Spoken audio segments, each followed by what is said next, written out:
समय का साहित्य। हुए कि दो हमने क्यों लिखा है, वहाँ भी हमने दो लिखा है। उसके पीछे एक छोटा सा कारण है। करीब 2013 में हम कुछ लोग बैठ के बातचीत कर रहे थे इस यूनिवर्सिटी में। हम लोग बातचीत कर रहे थे कि जेएनयू से बहुत सारे क्रिएटिव राइटर की शिकायत रहती है कि उनको हम यहाँ नहीं बुलाते हैं, उनके साथ हम बातचीत नहीं करते हैं या उनको रचना पाठ के लिए हम आमंत्रित नहीं करते हैं। और यह करीब 10-15 साल से हम लोग लगातार सुन रहे थे, जब से छात्र थे बाद में अध्यापक हुए।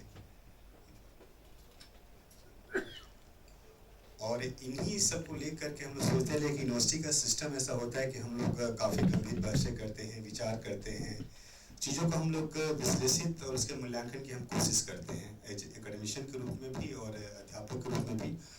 और यही हमारे छात्रों की एक तरह से विशेषता भी होती है कि इस यूनिवर्सिटी का, इस विश्वविद्यालय में पिछले दिनों भी हमारी बातचीत हो रही थी। प्रोफेसर पांडे पर एक कार्यक्रम था अपर्णा आर्ट गैलरी में, तो वहाँ एक पुराने छात्र ने बताया कि जेएनयू हमको, हम लोग इसलिए पसंद या प्यार करते हैं कि जेएनयू हमें सिखाता है कि साहित्य क्यों पढ़ना चाहिए और कैसे पढ़ना चाहिए।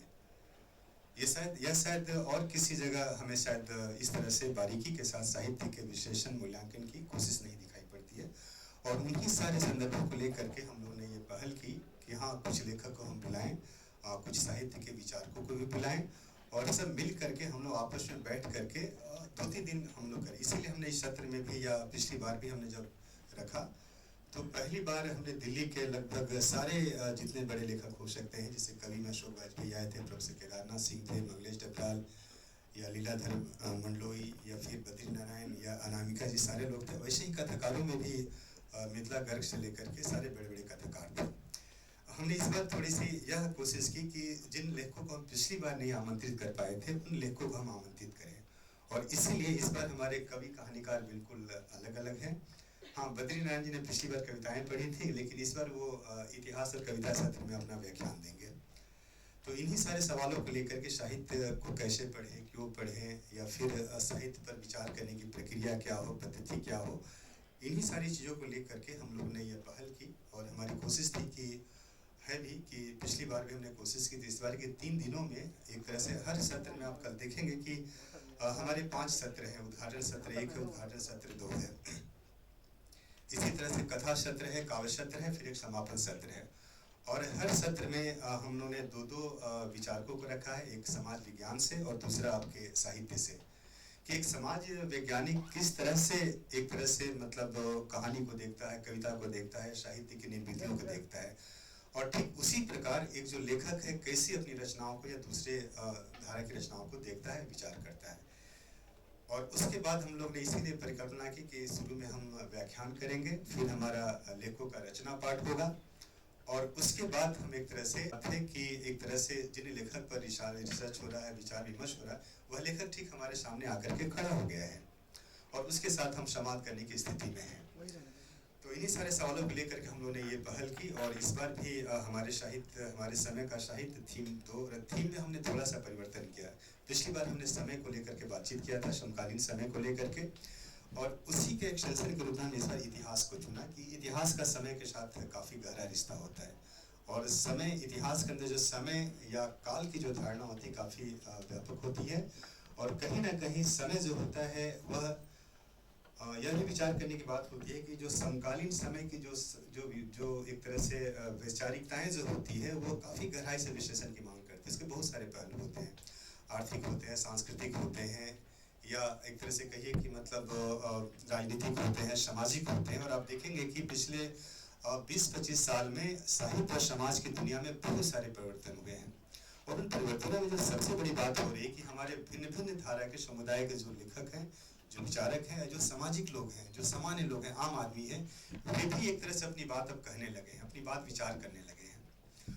और गौर करेंगे, पिछले दलित लेखकों ने दलित रचनाएं लिखना शुरू किया, अपने बारे में बयान करना शुरू किया, आदिवासी लेखकों ने अपने बारे में बयान करना शुरू किया, और इसी तरह से स्त्री लेखिकाओं ने भी स्त्री जीवन के सवालों को एक तरह से साहित्य और समाज के विमर्श का बड़ा हिस्सा बनाया।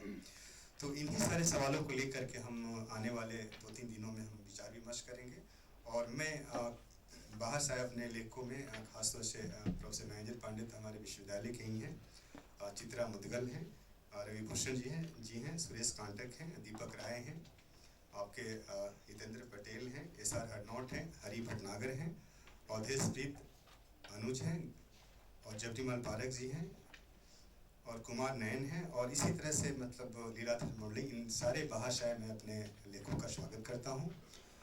और मैं फिर एक तरह से एक फॉर्मल स्वागत के लिए थोड़ा सा क्रम हमने चेंज किया। हमारे डीन को किसी मीटिंग में दिग्विजय जाना था, तो उन्होंने चेयरपर्सन और डीन ने आपस में बदली किया कि हमारे डीन एक फॉर्मल आपका स्वागत करेंगे, और अध्यक्षता भाषण जो होगा हमारे अनवर पाशा जो चेयरपर्सन है सेंटर ऑफ इंडियन लैंग्वेजेस के, वे करेंगे। तो मैं मतलब अपने डीन एक तरह से रेखा अविराजन को से आग्रह करूँगा कि आए और अपना 2 शब्द रखें।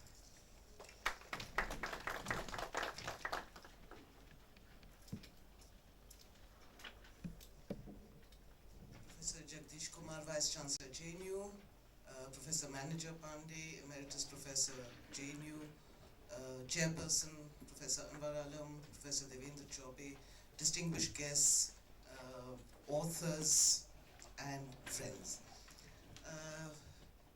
On behalf of the School of Language, Literature and Culture Studies, I would like to welcome you very warmly to the JNU for this very interesting event that has been organized by the Center for Indian Languages.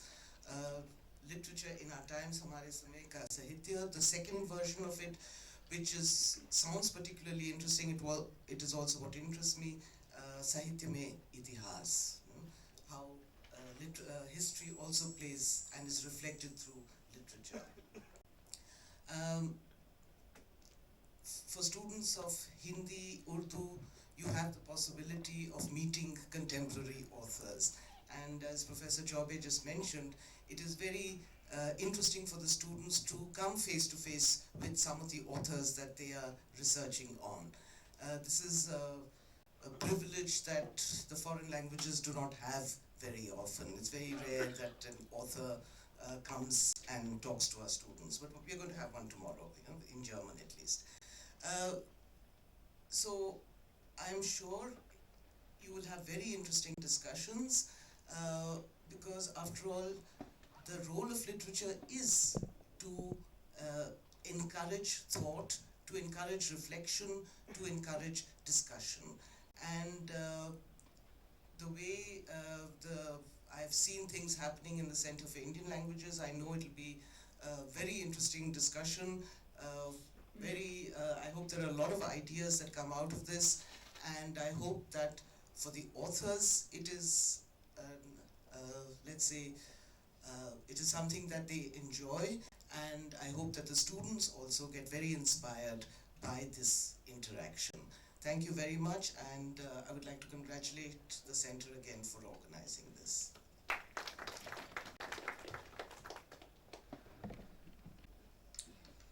मित्रों, जैसा कि आपने देखा होगा कि सामने हमने लिखा है अमृतलाल नागर की जन्म शताब्दी वर्ष के अवसर पर आयोजित, और इसके पीछे हम लोग यह विचार करते रहे कि भारतीय लेखकों में और खास करके हिंदी के लेखकों में तो बहुत कम ऐसे लेखक हैं जिन्होंने एक तरह से यह बताने की कोशिश की कि साहित्य भी राष्ट्र के इतिहास को समझने का एक जरिया हो सकता है। साहित्य सिर्फ कहानी नहीं है, कविता नहीं है, उपन्यास नहीं है, उसके जरिए भी आप अपने राष्ट्र को समझ सकते हैं, गांव की जनता के मिजाज को समझ सकते हैं। जैसे नागर जी की किताब है गदर के फूल, जिसका अंश का हम पाठ अभी उद्घाटन सत्र के दूसरे हिस्से में करेंगे। तो गदर के फूल जो उनकी किताब है, वह जब पढ़ेंगे आपको लगेगा कि गांव के लोग देश के बारे में क्या सोचते हैं और कैसे देश के लिए कुर्बान करना चाहते हैं। और उस किताब में नागर जी ने यह भी लिखा है कि 91 लोगों को एक तरह से पेड़ों पर लटका करके 1857 में कत्ल कर दिया गया था। उनमें कहीं पर भी हिस्ट्री में डॉक्यूमेंटेड नहीं है, लेकिन नागर जी गांव-गांव घूमे अवध के, उनके नाम को दर्ज किया, उनके बारे में लिखा और लिस्टिंग किया। अब उस किताब का गदर के फूल का अंग्रेजी में भी अनुवाद हो गया। अब हिस्टोरियन उसको दोबारा एक तरह से पढ़ना शुरू कर रहे हैं। वो बहुत प्राइमरी डाटा है एक तरह से इतिहास को समझने का, गांव के इतिहास को, गांव के समाज को, और इसी तरह से हम लोग कहते हैं कि सामाजिक इतिहास को समझने का बहुत बड़ा एक तरह से जरिया हो सकता है। तो इसी कड़ी में मतलब हमने कुछ बातचीत किया, और एक किताब बहुत पहले हमारी आई थी नागर जी पर, तो हमारे प्रोफेसर देवदत्त जी थे हैं, उन्होंने कहा कि उसका हम दूसरा एडिशन प्रकाशित करते हैं।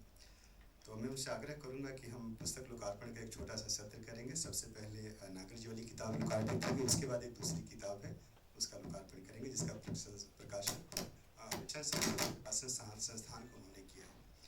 तो सबसे पहले मैं देवदत्त जी से आग्रह करूंगा कि सामने आए और नागर जी वाली किताब के लोकार्पण का कार्यक्रम शुरू करें। और मैं इसी क्रम में अपने कुलपति प्रोफेसर एम जगदीश कुमार जी से, डीन रेखा जी राजन से, अपने अध्यक्ष अनवर पाशा से और प्रोफेसर मैनेजर पांडे और चित्रा मुदगल जी से आग्रह करूंगा कि वे भी मतलब सामने आए।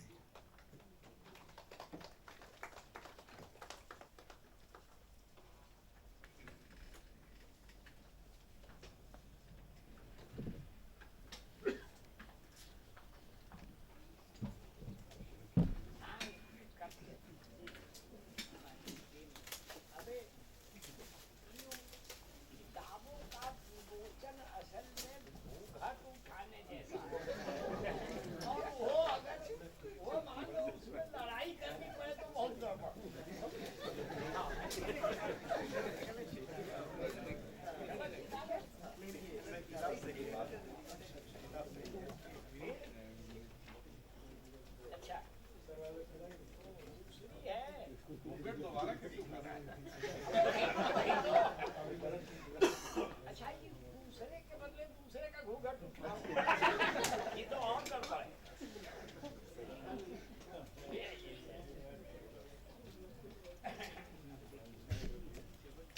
अरे क्या मजाल की खुल जाए। हाँ, अब सोचो कि घूंघट उठाने के लिए कैंची मंगाने की जरूरत पड़े तो क्या होगा।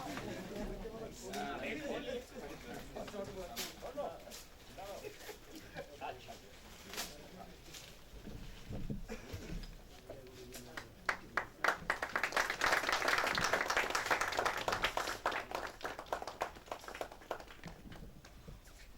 हो गया, थैंक यू। हाँ भाई, कोई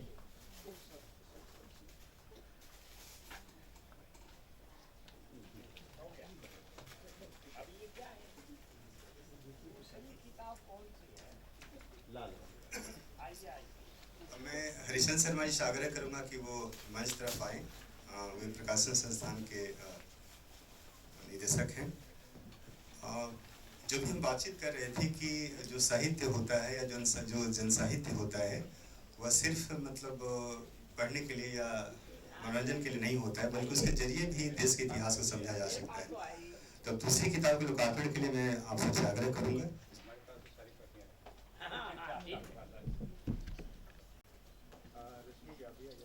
हाँ जी,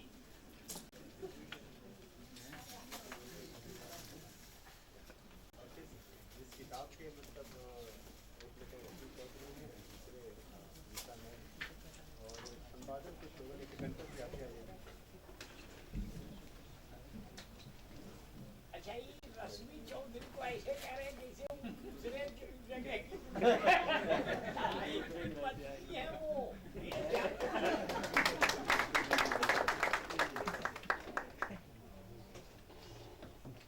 हो गया, ठीक है, थैंक यू।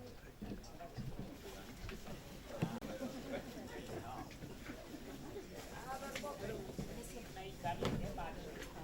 रख दो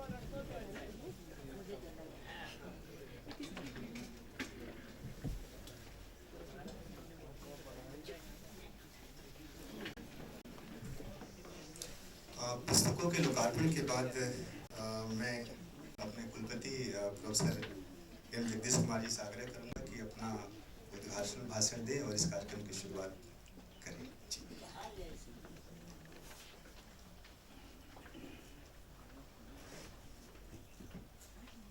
Friends, I welcome you to this afternoon's program.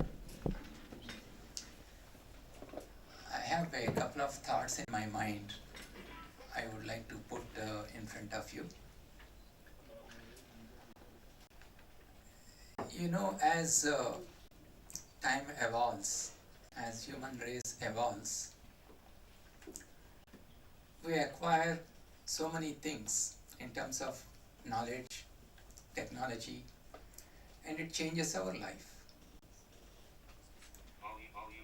Compared to, let us say, people who lived 1,000 years ago, today we have so many amenities. We have computers, we have internet, we have transport facilities, we have health facilities, which people 1,000 years ago did not have access to. But has that made our life better? Today our life has become much more complex. And today we tend to be more rational in our thinking. There is nothing wrong in being rational. But unfortunately, when we become rational, we tend to lose sight of the neutral values, such as love, affection, a sense of sharing with each other, and so on, which are the essential building blocks for a happy society.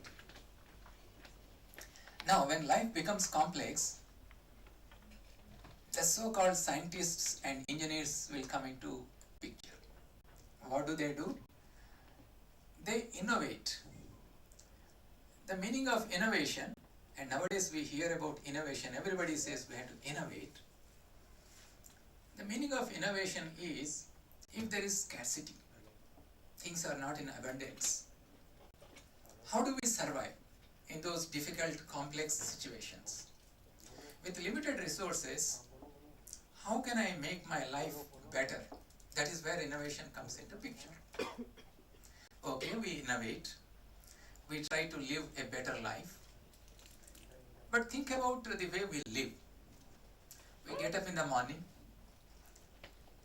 prepare in a hurry, have breakfast, get into the car or a vehicle, go to office, do the mechanical work, come back in the evening, have dinner, watch TV for some time, and sleep. Life goes on. In between we produce some kids, and then slowly we retire, and then we die.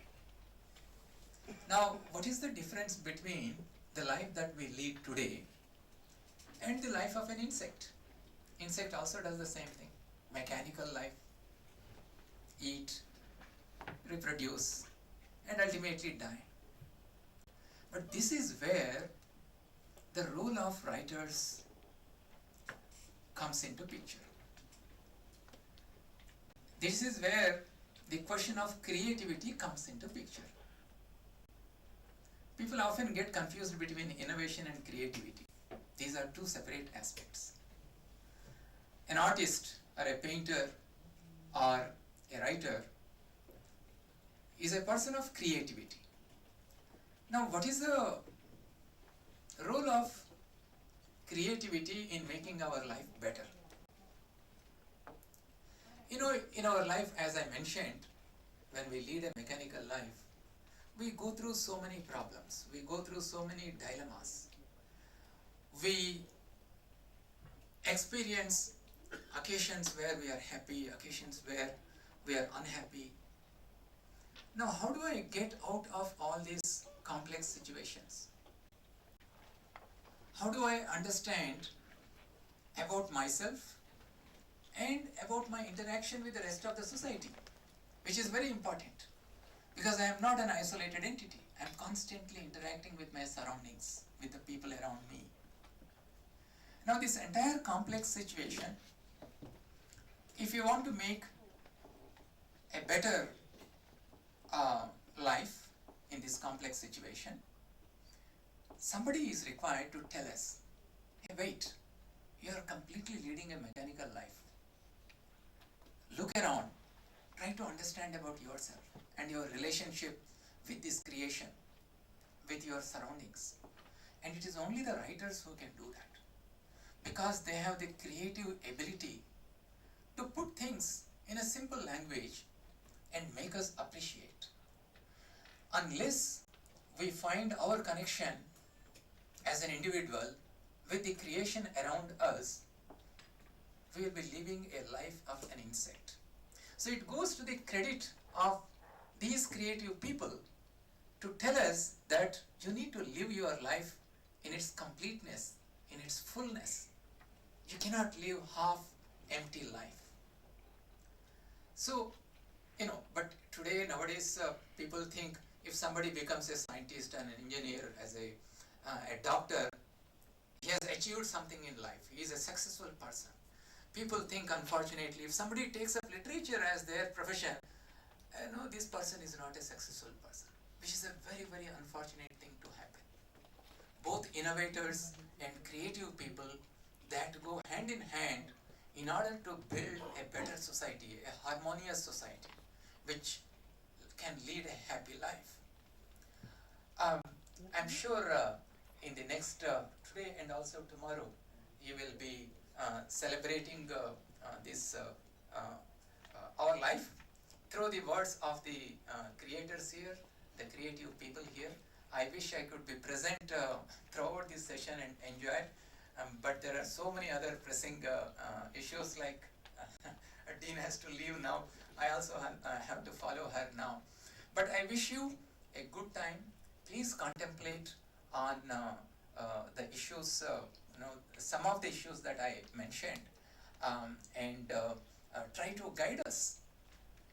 The entire society looks towards the creative people to guide us, because it is they who link us to the humanity, to this entire creation.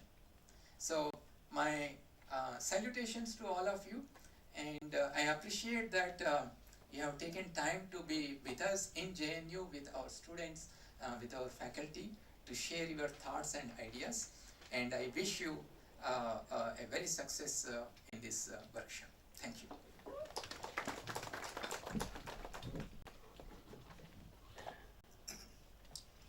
धन्यवाद professor Jagdish Kumar ji. जैसा कि आपने देखा कि 2 किताबों का लोकार्पण हुआ।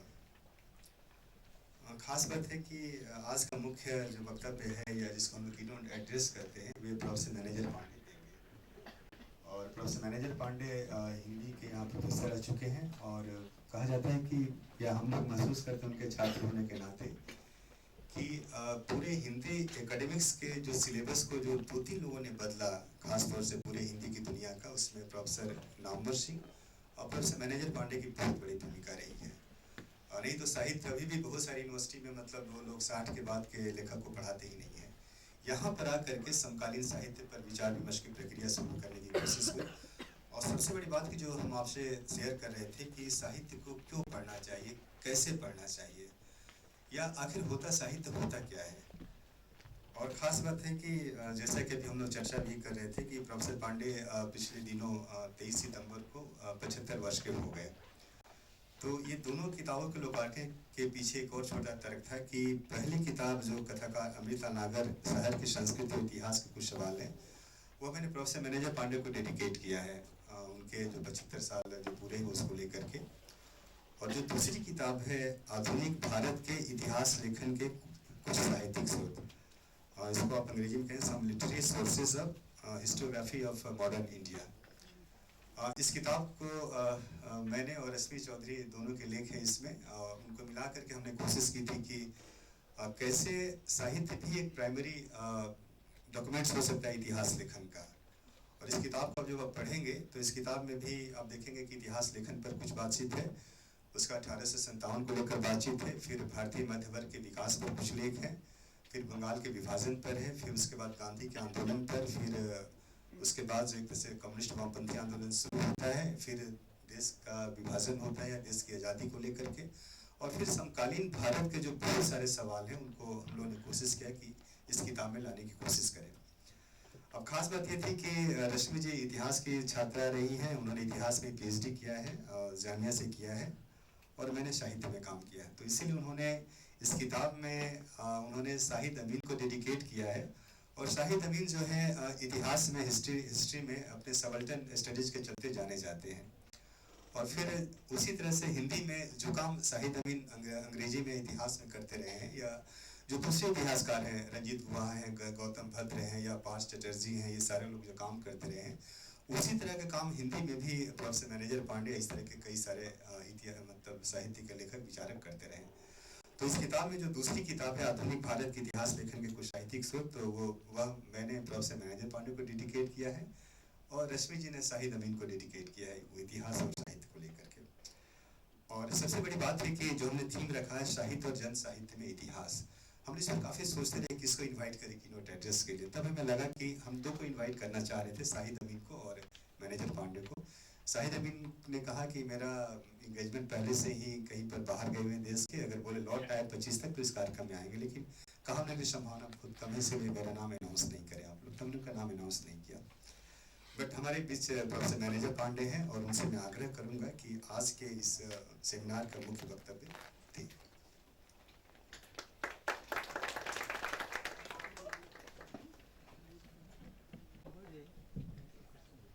ये हितेंद्र पटेल कहाँ गए?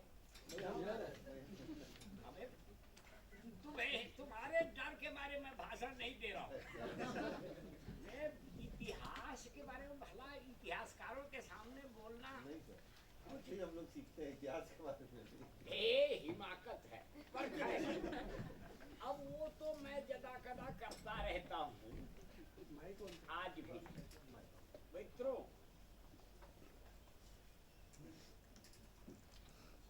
मेरे सामने विषय है साहित्य और जन साहित्य में इतिहास। पर साहित्य एक हुआ और एक जन साहित्य हुआ, इतिहास भी एक नहीं होता। इसलिए पहले जिस इतिहास की आपको खोज करनी है साहित्य में, चाहे महान साहित्य हो या जन साहित्य हो, हिंदी में एक बहुत मूर्खतापूर्ण शब्द चलता है। ये जो पंडितों का साहित्य है, विद्वानों का, उसको शिष्ट साहित्य कहते हैं। तो इसका दूसरा मतलब तो यही होगा कि जो लोक साहित्य है वो अशिष्ट साहित्य है। इसलिए इस शब्द को ही निकाल बाहर करना चाहिए साहित्य के शब्दकोश। पर आइए पहले इतिहास के बारे में बात करें। मेरी अपनी समझ ये है कि इतिहास भी दो तरह का होता है। एक अभिजन इतिहास और दूसरा जन इतिहास। ये अभिजन इतिहास क्या है? अभिजन इतिहास की पहली विशेषता यह है कि वह राजनीतिक होता है। मुख्य रूप से दो उदाहरण दूंगा। भारत में बाकायदे इतिहास लेखन की शुरुआत मुस्लिम काल से शुरू हुआ। मुगल काल में ये परंपरा थी कि हर बादशाह के दरबारी इतिहासकार थे। सब लोगों ने इतिहास लिखा है, अकबर से लेकर बहादुर शाह जफर तक।